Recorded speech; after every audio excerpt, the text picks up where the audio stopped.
स्वागत है दोस्तों न्यू इंडिया न्यूज नागरिक विकल्प में। जैसा कि आप जानते हैं, किसान आंदोलन, किसान रास्ते पे है। आज लगभग 18 दिन हो चुके हैं, तब भी इन मामलों का समाधान नहीं निकल पाया है। किसान वहां पे डटा हुआ है। उनके आंदोलन को तोड़ने के लिए तरह तरह के हथकंडे अपनाए जा रहे हैं। कहीं पे बताया जा रहा है कि ये खालिस्तानी हैं, कहीं पे बताया जा रहा है कि विपक्षी कांग्रेस ने भेजे हुए लोग हैं, प्रायोजित लोग हैं। इस तरह की बातें उनके बारे में कही जा रही है। तो कहीं पे ये कहा जा रहा है कि 100 रुपये लेके बैठे लोग हैं, दिहाड़ी पे बैठे लोग हैं। इतना सब कुछ सुनने के बाद भी किसान अड़िग है और वहीं पे रुका हुआ है। रागिनी तिवारी ने जिस तरह से सोशल मीडिया पे वीडियो पोस्ट करके धमकी दी, उसके बावजूद वो लोग वहां पे अड़े हैं। वो हमारे अन्नदाता किसान हैं। आज वो जिस दौर से गुजर रहे हैं, वो दर्द, वो तकलीफ सबको समझनी चाहिए, वो समझना ज़रूरी भी है। और इसी आंदोलन के बारे में बात करने के लिए आज हमारे साथ कांग्रेस की जानी मानी नेता अलका लांबा जी मौजूद है। आइए बात करते हैं उनसे। स्वागत है अलका लांबा जी। शुक्रिया, नमस्कार। जी, आज मेरा किसानों को लेके, किसान आंदोलन जिस तरह से चल रहा है, सरकार कहती है विपक्ष गुमराह कर रहा है। आप क्या कहना चाहेंगी मैडम इस पर? मैं आपसे और आपके जो देखने वाले हैं उनसे पूछना चाहती हूँ, क्या ये संभव है कि हम देश का अन्नदाता जो 130 करोड़ के भारत का पेट पालता है, वो कोई छोटा सा नादान बच्चा तो नहीं है जिसकी उंगली पकड़कर उसको हम अपने मुताबिक चला सके और उसे गुमराह कर सके? मुझे तो ये लगता है कि पूरी की पूरी सरकार जब ऐसी बात करती है तो पूरी की पूरी केंद्र की भाजपा सरकार, प्रधानमंत्री जी सब खुद ही गुमराह है, सवालों के जवाब नहीं दे रहे। क्या मजबूरी थी ये तो बताइए देश को कि जब तालेबंदी थी, सब किसान संगठन घरों में बंद थे, हम सब घरों में बंद थे। क्या मजबूरी थी? किसके दबाव में? किसका ड्राफ्ट किया हुआ किसान विरोधी बिल आप जो है अध्यादेश के माध्यम से कैबिनेट की मीटिंग में पास करके देश पे थोप देते? क्या मजबूरी थी? जवाब नहीं मिलता है। क्या मजबूरी थी कि सितंबर में जब लोकसभा का सत्र आपने बुलाया, आपने उस पर चर्चा नहीं होने दी? आपने कोरोना काल का हवाला देके प्रश्न काल खत्म कर दिया, वोटिंग नहीं हुई, चर्चा नहीं हुई और खत्म कर दिया। आपने कहा हो गया पास। अब आपकी तीसरी मजबूरी क्या है कि देश में जो शीतकालीन सत्र अगर सड़कों पर हल नहीं है तो हल कहाँ है? लोकतांत्रिक तरीकों से सदन में। शीतकालीन सत्र उम्मीद कर रहे थे इस पूरे कोरोना काल में किसान त्राही कर रहा है, अर्थव्यवस्था गिरी हुई है, पेट्रोल से लेकर गैस के दाम बढ़े हुए हैं, सब कुछ त्राहीमाम है। ऐसे समय में संसद बुलाया जाएगा, चर्चा होगी, समाधान होंगे। वो भी आपने कह दिया केंद्र की भाजपा सरकार ने कि शीतकालीन सत्र भी नहीं होगा। दिल्ली की दहलीज पर बैठा है हमारा अन्नदाता पिछले 20 दिनों से। रोज लगभग एक किसान की मौत हो रही है और 20 किसान इस आंदोलन में पिछले 20 दिन में अपनी जान दे चुके हैं। सवालों के जवाब नहीं है, उल्टा आरोप लगा रहे हैं कि किसान गुमराह है, ये खालिस्तानी है, ये आतंकी है, ये माओवादी है, ये पैसे पर लाए हुए देश विरोधी ताकतें हैं, अंतरराष्ट्रीय साजिश है। ऊट पटांग सब आरोप लगाए चले जा रहे हैं और दूसरी तरफ से आप कहते हैं हम बात भी करेंगे। आप बात करते हैं, 6 बातें आपकी 6 वार्ता विफल हो जाती है। क्यों? क्योंकि आपकी मंशा साफ नहीं है। आप पहले तो मानिए ये किसान है, अगर ये आतंकी है तो आप बात किससे कर रहे हैं? अगर आप आतंकी और माओवादी और खालिस्तानी के बात कर रहे हैं तो फिर तो कामयाबी मिलेगी नहीं, क्योंकि आपकी मंशा और नियत साफ नहीं है। तो दुर्भाग्यपूर्ण है जो आज देश के हालात हैं। इन हालातों में सरकार अपनी प्राथमिकताएं नहीं तय कर पा रही। मैं सबसे बड़ी बात ये मानती हूँ। जी, अभी दूसरा मुद्दा ये भी उठ रहा है कि ये बिल तो कांग्रेस ने लाया था। कई लोग, हमारे कानून मंत्री, इवन कल स्मृति ईरानी जी ने भी इस तरह की बात की है। इस बारे में आप क्या कहना चाहेंगी? कांग्रेस का अपना क्या पक्ष है इस मुद्दे पे?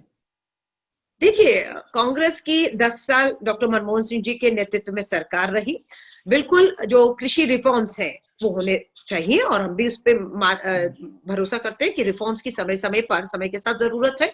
आप हमारे घोषणा पत्र को भाजपा उठा रही है, बहुत बड़ी बात है, क्योंकि चुनाव में हम दोनों थे, हमारे दोनों के घोषणा पत्र अलग अलग थे। लेकिन आज जब सत्ता में आते हैं तो कांग्रेस के घोषणा पत्र को सामने रख कर पढ़ते हैं और लागू करने की का दावा करते हैं। मुझे लगता है कि अगर कांग्रेस के घोषणा पत्र को लागू करना है तो बेहतर है कि कांग्रेस के नेताओं को बुलाइए और उन्हें वो आपको समझा सकेंगे कि अगर कांग्रेस का ही किसान का घोषणा पत्र लागू करना है तो उसे ध्यान से पढ़िए, एक क्लॉज नहीं सारे क्लॉज पढ़िए। जहां पर एपीएमसी मार्केट में रिफॉर्म्स की बात है उसे खत्म करने की बात नहीं है, उसे हर कुछ किलोमीटर में और खोलने की बात है, लेकिन वो काम आप नहीं करते। आप क्या करते हैं, एपीएमसी रिफॉर्म्स में आप एपीएमसी सरकारी मंडियों को खत्म करके पूरी तरह से बाजार को जो है वो पूंजीपतियों के हाथ पर छोड़ देना चाहते हैं। आपने भंडारण की सीमा को खत्म कर दिया। आपने लॉकडाउन में जून में अध्यादेश लाया और जुलाई में जो पूंजीपतियों के लिए आप कानून लाए थे, उन्होंने जमीनें, करोड़ों की जमीनें कौड़ियों के दाम में खरीदी। हरियाणा में अदानी ने किस तरीके से जो है अपना लैंड यूज भी चेंज करवा लिया और गोदाम भी बनकर तैयार हो गए। देश में तो चर्चा भी नहीं हुई थी, किसानों को पता भी नहीं था। तो मुझे लगता है कि अगर भाजपा को अपना घोषणा पत्र नहीं, कांग्रेस का घोषणा पत्र लागू करना है तो कांग्रेस से बात कर ले, हम उन्हें समझा देंगे। और अगर आज कांग्रेस मानती है कि ये बिल्कुल कांग्रेस का घोषणा पत्र का जो दावा किया जा रहा है वो गलत है, इसीलिए कांग्रेस की जिन 4 राज्यों में सरकार है, सबसे बड़ी मैं पंजाब की बात करूंगी, ये कानून पारित होते ही सबसे पहले कांग्रेस ने अपनी राज्यों में, राजस्थान हो, छत्तीसगढ़ हो, वहां पर सत्र बुलाए, विशेष सत्र बुलाए, चर्चा की, इसे निरस्त किया, इसे लागू करने से बिल्कुल मना कर दिया और अपना कानून जो किसान हित का कानून है उसे उन्होंने वहां पर पारित किया है। और आज पूरा कांग्रेस किसानों के साथ कंधे से कंधा मिलाकर खड़ी हुई है। भाजपा के पास 303 सांसद है, देश आधे से ज्यादा में इनकी और इनके सहयोगियों की सरकार है। मात्र कांग्रेस जिसके 55 सांसद है देश के अंदर, जिसकी 4 राज्यों में सरकार है, वो गुमराह कर रही है। तो मुझे लगता है कि मान लेना चाहिए अब भाजपा के बस की रहा नहीं इस देश को चलाना, वो अनुभव मात्र कांग्रेस के पास है। और कांग्रेस का अगर घोषणा पत्र लागू करना है तो उसके लिए बेस्ट कांग्रेस ही है, तो इन्हें छोड़ देना चाहिए, इस्तीफा देकर अब निकल जाना चाहिए। ना अर्थव्यवस्था संभल रही है इनसे। आज all India institute medical science की नर्सेज जो है वो आंदोलन कर रही थी, अनिश्चितकाल हड़ताल पर थी। इससे बड़ा दुर्भाग्य क्या होगा कि कोरोना काल में सब कुछ त्राहिमाम है और ये अपना ही एक राग अलाप रहे हैं। जी जी जी, अभी मैं थोड़ा सा एक सवाल उसमें ऐड करना चाहूंगा। आप जो कह रहे थे, इसमें जो भंडारण की सीमा हटाई गई है उससे किसका फायदा होने वाला है? मुझे किसानों का ये क्या बात फायदा होने वाला है इस चीज में? नहीं, किसानों का तो कोई फायदा नहीं है, इवन कि हमारे जैसे उपभोक्ताओं का भी कोई फायदा नहीं है। कैसे नहीं है, मैं आपको बता देती हूँ। एमएसपी पर कानून का दबाव बन रहा है कि न्यूनतम समर्थन मूल्य पर कानून लेकर आया जाए, जिसको लाने के लिए सरकार तैयार नहीं दिख रही है। बिना उसके ये कानून थोप दिए गए। अब जब एमएसपी तैयार नहीं होगी, एपीएमसी मार्केट को आप खत्म कर रहे हैं, सरकारी मार्केट को आप पूरी तरह पूंजीपतियों के ऊपर छोड़ रहे हैं। एमएसपी तय नहीं है, अपने मुताबिक जो है वो पूंजीपति जो भी आप ला रहे हैं इस पूरे बिल के माध्यम से, वो अपना शोषण करके अपने दामों पर, अपने फायदे को देखते हुए दाम तय करेंगे और किसान को उसका दाम नहीं मिलेगा, पहली बात।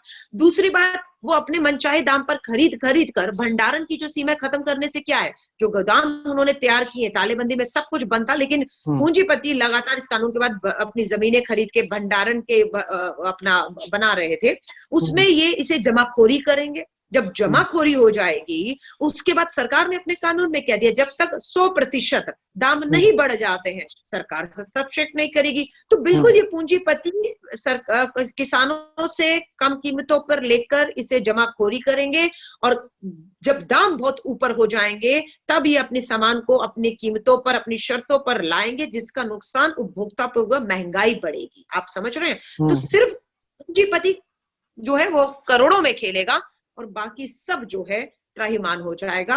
ये कानून इस नजरिए से पूरी तरह से पूंजीपतियों के माध्यम से, मुझे लगता है ड्राफ्ट ही उन्होंने बैठकर किया है। जी जी, बड़े शहरों में रहने वाले लोग अक्सर इस बात को समझ नहीं पा रहे हैं, जो आपने काफी विस्तार पूर्वक इसको समझाया है। अभी मैं तीसरे सवाल पे आना चाहता हूँ मैडम। जिस तरह से किसानों को कभी खालिस्तानी, कभी अरबन नक्सल, तो कभी कांग्रेसी, आप कैसे देखते हैं इस बात को? देखिए, मैं वही कह रही हूँ, बहुत बड़ा मैं आपको बताती हूँ, कुछ कानून बताती हूँ। अभी हमें चुनौती दी जा रही है, पहले भी कानून लाए, बहुत हो हल्ला किया, कुछ नहीं हुआ, घर चले गए शोर शराबा करके। अभी क्या कानून आया है? नागरिकता कानून। धर्म के आधार पर पूरे देश में प्रोटेस्ट हुए, नागरिकता कानून एनआरसी के खिलाफ, और उसको किस तरीके से दिल्ली के दंगों में तब्दील करके कोरोना की आड़ में वो पूरे आंदोलन को इन्होंने अपने मकसद में कामयाब हुए। लेकिन कानून आया, मैं मानती हूँ कि आप अपनी तानाशाही तरीकों से थोपेंगे, इस कानून को लागू करने में, कानून बनाने में कामयाब है। उसके बाद दूसरा कानून क्या आता है? अभी हाल में लव जिहाद, पूरी मध्य प्रदेश, कर्नाटका, यूपी, लव जिहाद। उससे पहले क्या आया था? ट्रिपल तलाक कानून, ठीक है। उससे पहले क्या किया? धारा 370 कश्मीर में खत्म करके आप आइए जमीनें खरीदिए। लोगों की घर जमीन बिक रही है, किसान और लोगों की बेरोजगार हो रहे हैं आर्थिक तंगी की तरफ, और आप कह रहे हैं कश्मीर में। तो इन सब चीजों में, और उससे पहले क्या था? मंदिर। अभी 26 जनवरी की परेड में कहा जा रहा है कि राम के मंदिर की झांकी निकाली जाएगी। बिल्कुल निकालिए, लोगों ने तो वोट इसीलिए दिया था। आप जो रो रहे हैं, मैं तो कहती हूँ आपको रोने का भी हक नहीं है। आपने इन्हीं मुद्दों के लिए तो वोट दिया था भाजपा को, मंदिर के लिए, धारा 370 और कश्मीर में जमीन खरीदनी। आप खरीदिए, आप जाकर। आपको लव जिहाद, अभी तो गो मंत्रालय, गोबर मंत्रालय भी मध्य प्रदेश सरकार ने बना दिया है ना। तो बेटियों के साथ क्या हो रहा है? छोड़िए, गौ माता को आपकी सुरक्षा वो देने का दावा कर रहे हैं। सो मैं ये कह रही हूँ, जिन मुद्दों पर 303 सीटें भाजपा को दी, वो उस पर काम कर रहे हैं। मैं तो ये भी कह रही हूँ, अब तो 26 जनवरी की झांकी में जिस एजेंडे पे ये संघ की सरकार काम कर रही है, मंदिर के पीछे एक टूटी हुई मस्जिद जो बाबरी है, उसका भी एक झांकी निकाल दीजिएगा, ताकि आपका वोट और पक्का होगा। आप समझ रहे हैं? तो जी, जो एजेंडा है, मंदिर और मस्जिद बनाना तो मेरे ख्याल से धर्म के ठेकेदारों का काम है, ना कि सरकार का। बिल्कुल। लेकिन सरकार ठेकेदार हो चुकी है ना। सरकार सोचती है इन्हीं मुद्दों पर वोट मिला था और इन्हीं मुद्दों पर वो काम कर रही है, और शायद इसी मुद्दों पर मुझे लगता है जिन्होंने वोट दिया है, अगर इन्हीं मुद्दों पर दिया था तो उन्हें खुश होना चाहिए। और अगर उन्होंने विकास के लिए, बेरोजगारी खत्म करने के लिए, बेटियों की सुरक्षा के लिए और विकास के लिए वोट दिया था, तो उनको अब सवाल करना चाहिए, बाहर निकलना चाहिए। नहीं तो ये तो मुझे लग रहा है कि देश बिल्कुल बर्बादी की ओर जा रहा है। आप देखिए हमारी अर्थव्यवस्था, बेरोजगारी, लोगों के पास तनख्वाहें देने के लिए नहीं है। सरकार की प्राथमिकताएं क्या है? कहाँ मिले आपको सरकार? आप सरकार शीतकालीन का सत्र कोरोना काल की बहाना देकर नहीं बुला रही, लेकिन कहाँ थी? बिहार में थी या नहीं? रैलियां हुई या नहीं हुई? बंगाल में संघ प्रमुख से भाजपा के राष्ट्रीय अध्यक्ष, गृह मंत्री, पूरा मंत्रिमंडल उतरा हुआ है या नहीं? रैलियां हो रही हैं? कोई ध्यान है कोरोना काल का? पूरा आपका हैदराबाद का चुनाव में किस किस को नहीं वहां पर उतारा गया? कोई कोरोना काल की सोशल डिस्टेंसिंग का इस्तेमाल किया गया? आज प्रधानमंत्री जी कच्छ में है, गुजरात में, मास्क दिखा दीजिए। वहां पर किसानों से बैठकर बात कर रहे हैं, लेकिन दिल्ली की दहलीज पर जो किसान 20 दिन से बैठा हुआ है, उनसे आप बात नहीं करते हैं। इवन किसानों को दो भाग में बांटने की, ये कहते हैं ना, फूट डालो और शासन करो, अब तो किसानों को बांटने लग गए हैं। अब वो दिखा रहे हैं कि ये एक किसान है, जो इवेंट मैनेजमेंट हो रहा है, जो खुद चलकर आया हुआ है, उससे आप बात नहीं करते हैं। आप समझ रहे हैं? जी तो जी। मुझे लगता है कि एक सरकार है, वो अपने एक मकसद के साथ सत्ता में आई है, और वो सिर्फ अपने एजेंडे को लेकर आगे बढ़ रही है, चाहे उसमें देश की अर्थव्यवस्था का कुछ भी हाल हो, उन्हें कोई लेन देन नहीं है। वो मात्र अपने पूंजीपति मित्रों को लाभ पहुंचाने के लिए, जिनके जहाज में, अदानी के जहाज में बैठकर, जब गुजरात के मुख्यमंत्री थे मोदी जी, वो बैठकर आए थे, आज उन्हीं का कर्ज उतारने में लगे हुए हैं, चाहे देश कर्ज में डूब रहा है आज। जी जी। अभी मैडम, जिस तरह से भारत की परंपरा रही है, कोई भी एक आंदोलन होता है, वो एक आंदोलन किसी एक समाज का या किसी एक वर्ग का नहीं होता, उसके साथ कई लोग जुड़ जाते हैं। ये आज तक की परंपरा रही है। भले ही कोई किसान आंदोलन करे, कोई मजदूर आंदोलन करे, कोई कोई कास्ट आंदोलन करे, तो उसको सबका समर्थन मिलता आया है, ये हमारा इतिहास रहा है। लेकिन आज किसान आंदोलन को लेके कि आपने इनका साथ क्यों दिया, उनका साथ क्यों लिया, इनको क्यों आने दिया, उनको क्यों आने दिया, इस तरह की अनेक बातें होने लगी। इस बीच रागिनी तिवारी और प्रज्ञा ठाकुर, इन जैसे लोगों के बयान आए, और कई सारे मीडिया हाउसेस ने इस बात को उठा के पकड़ा भी है। इस तरह से दिखाने की कोशिश कर रहे हैं जैसे किसान आंदोलन है तो सिर्फ किसान ही रहे, उसमें स्टूडेंट नहीं जाए, उसमें कोई अदर बुद्धिजीवी नहीं जाए, कोई अदर प्रोफेशन के लोग नहीं जाए। ये इसको किस नजर से देखती हैं आप? और रागिनी तिवारी और प्रज्ञा ठाकुर जिस तरह से बयान दे रही है, क्या कोई हिंसा भड़काने की कोशिश का अंदेशा लग रहा है आपको? और पुलिस देखिए, मैं एक प्रशासन। आपसे बात कहूँ, बहुत से आंदोलन हुए देश में, लेकिन हर आंदोलन को देश विरोधी ताकतें, अंतरराष्ट्रीय साजिश, ये कहकर, ठीक है मैं मानती हूँ, ट्रिपल तलाक, लव जिहाद, गोमूत्र और आपका नागरिकता कानून धर्म के आधार पर थे, सब कुछ एक धर्म विशेष को टारगेट करने के लिए लाए गए मकसद से थे, और कामयाब नहीं होने दिए, हुए भी नहीं, ठीक है। लेकिन ये किसानों का आंदोलन है, ये किसी एक जाति, किसी एक धर्म, किसी एक राज्य का से संबंध नहीं रख रहा। ये पूरे देश की 134 करोड़ की आबादी, जिसका पेट अन्नदाता पालता है, ये उस अन्नदाता से जुड़े हुए कानून है, इसलिए देश एक है। क्योंकि अन्नदाता का सवाल है। तो ये भूल ये नहीं करेगी, इस आंदोलन को ये कुचल सकते हैं, अपने मंसूबों में कामयाब हो सकते हैं। रागिनी तिवारी की कोई औकात हैसियत नहीं है, उसकी जो भी औकात हैसियत थोड़ी सी बनाई हुई है, ये भाजपा ने और पुलिस ने अभी तक उस पर कार्रवाई ना करके उसकी हिम्मतों को बढ़ाया हुआ है। जो खुद कहती है कि अपने हम जाफराबाद जो है इसको जो है बना देंगे, हमने वो खाली कराया, ये खाली कराएंगे, वो क्या औकात क्या है उसकी? अगर आप साध्वी प्रज्ञा की बात करेंगे, बिल्कुल भोपाल के लोगों ने उसकी एक औकात बना दी कि उसे चुनकर अपना कीमती बहुमूल्य वोट देकर अपनी सांसद बना दिया। जो नथुराम गोडसे की चेली बताती है, गांधी की हत्या को जो जायज ठहराकर, और आज ये कहती है कि ये सब देश विरोधी है, किसानों को कह रही है, गुमराह है, देश विरोधी है। वो दलितों के ऊपर जो है इस तरह के जाति सूचक शब्दों का इस्तेमाल कर रही हैं, उन्हें लेकर जरूर चिंता होती है। लेकिन भोपाल के लोगों को मैं कहूंगी, मात्र आपकी वजह से जो आज देश के किसानों को आतंकी बोल रही है, भूलिएगा मत, वो खुद आतंक के आरोप में 10 साल जेल में थी।